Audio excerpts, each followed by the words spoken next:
A raft of wandering otters, and today is something or other of April. You know the date today? 23rd, Thursday. Thursday the 23rd. Paul and I are going to go see what's cooking at Cannery Row, but first, let me share with you, I cut Paul's hair. I did not sit him down and make a great effort of it, but he's more comfortable, and that's what counts. Okay, you want to show your haircut? Yep. Yeah. How you Then I wetted it. Oh yeah, he washed it. I think he dipped it in the sink for about 20 seconds. But anyway, I have a new appreciation for barbers and hairstylists. Really, seriously. But Paul's a sport, and he's not particularly vain about such things, so it's not a big consequential thing. But I hope all of you are doing well, and if you are cutting hair, and maybe for the first time, good luck. Really, good luck. Whew. You done good. You got all the leaves. Yeah, you done good. You raked all the leaves. Good job. Good job. That's a scene from Cars 2? Yeah. Yeah. Okay. All right. Well, we're going to go see what businesses are open on Cannery Row. I don't anticipate any change because the last we heard, the stay put order was in place through May 3rd, and so I don't really anticipate a lot of business being open, but it is a beautiful day, and maybe a good day to see the countryside, or see Cannery Row anyway. Yeah. Maybe a little bit of the ocean. You like that? Let me know. Thanks. All right, are you ready? Ready. Ready.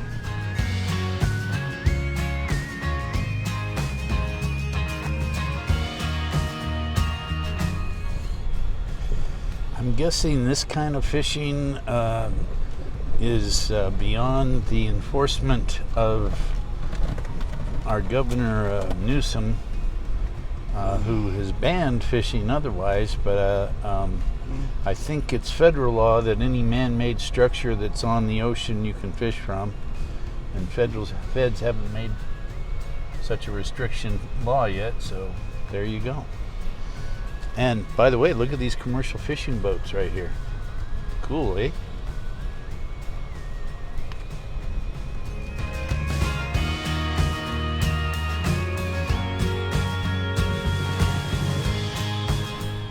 Hi, Lulus. Wow. Look at that classic car there. Look at that. And there's Dust Bowl Brewing Depot. Oh, and it looks like, yeah, they're available for takeout just like everywhere else. You can't sit and consume, but you can take it to go.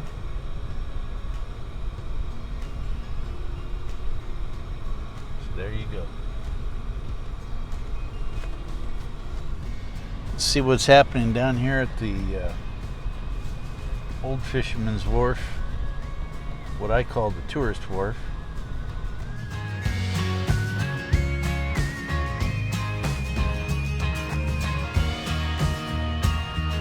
Well, there's a little bit of activity. There's a street busker out there doing some juggling. I don't see a lot of activity, but yeah, there's definitely businesses open on Old Fisherman's Wharf there. And I mean, it's a trickle of activity and business, I'm sure, for these businesses, but it beats nothing. And there's Custom House Plaza, so you can see got a whole lot of not much going on. Now I see a military guy standing there, but I don't think he's standing guard. I think he's just standing there. I like to think he's just standing there. It's a very military town.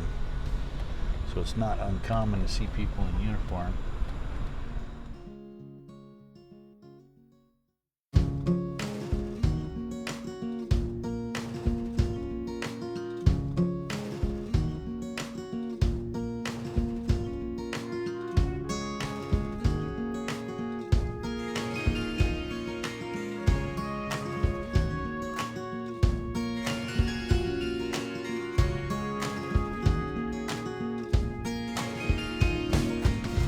Here we are in Cannery Row, and yep, not a lot going on, although there are businesses open. So El Torito there is open.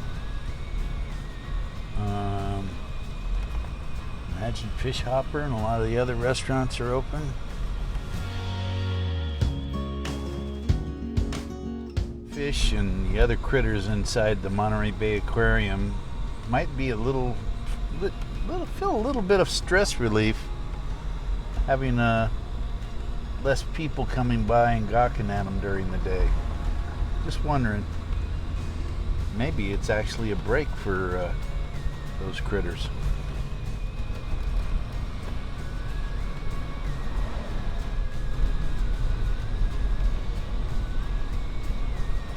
Well, the harbor seals are out. They seem to be enjoying less crowds.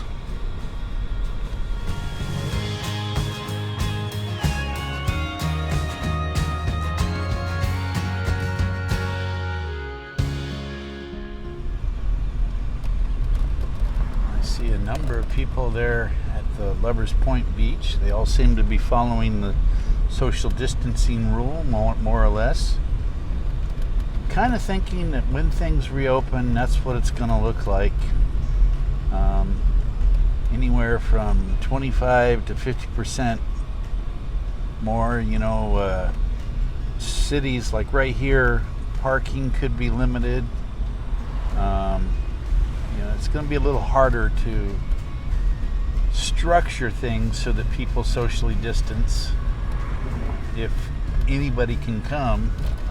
But maybe if they restricted parking on made parking limited, street parking more limited, like what we saw in Carmel, that might work. And just kind of hold out the welcome sign, but say, hey, not so many of you at one time. I'm going to tell you one little secret wish of mine, though, is food prices, restaurant prices are pretty steep around here. And they aren't horrible, but they're still, when you have a lot of tourists and when you have high demand, then restaurateurs and people like that can charge, more generous to themselves prices. They can ask for more. So I'm kind of hoping that one of the effects of this is that local restaurant prices might be a little more reasonable for a while.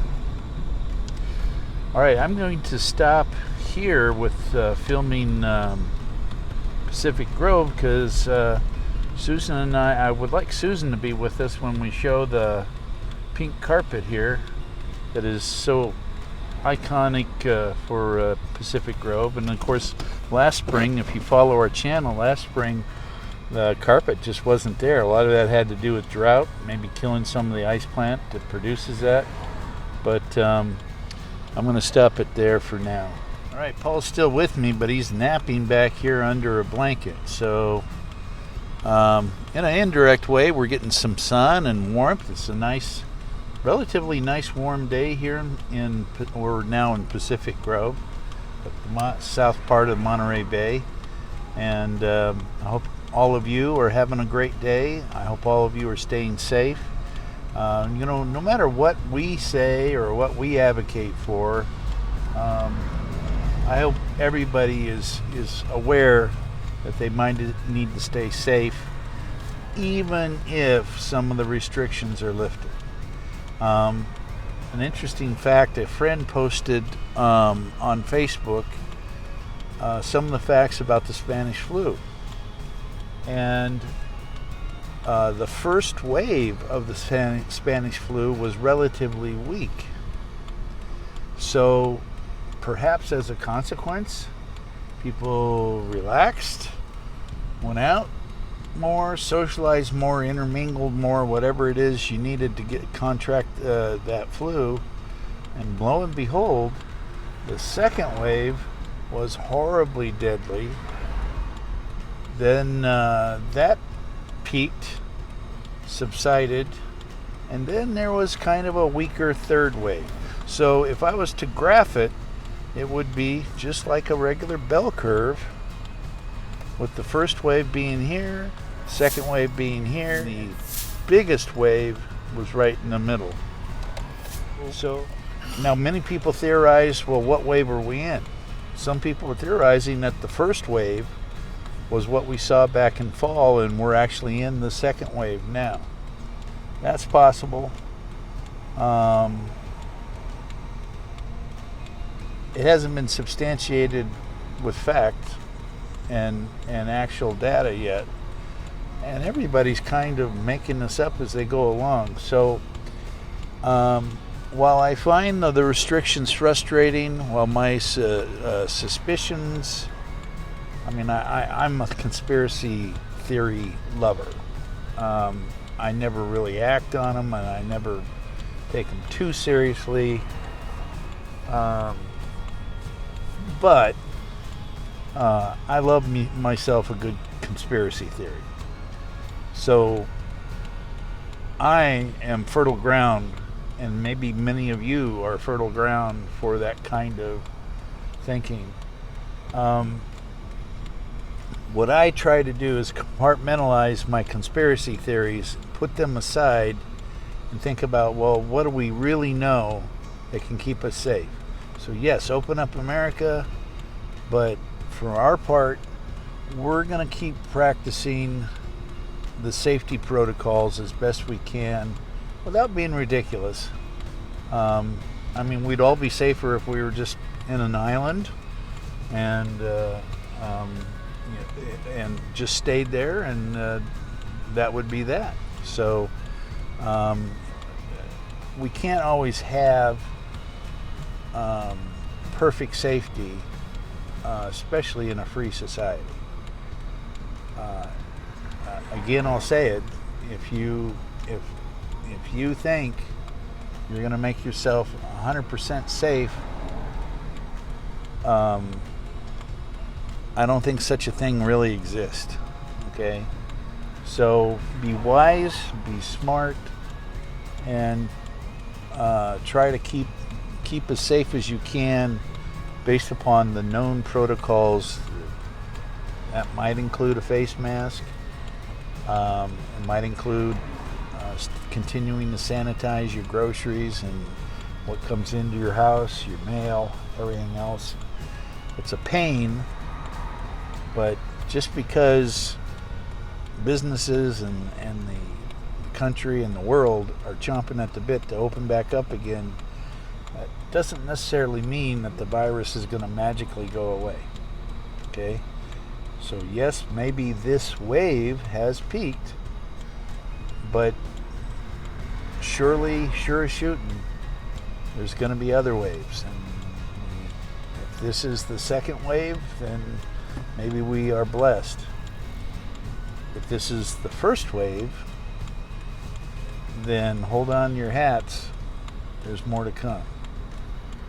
In any case, stay smart, be safe. And I know it's really, really hard to not visit or worse yet, not hug and kiss grandma. But it's probably for the best for now.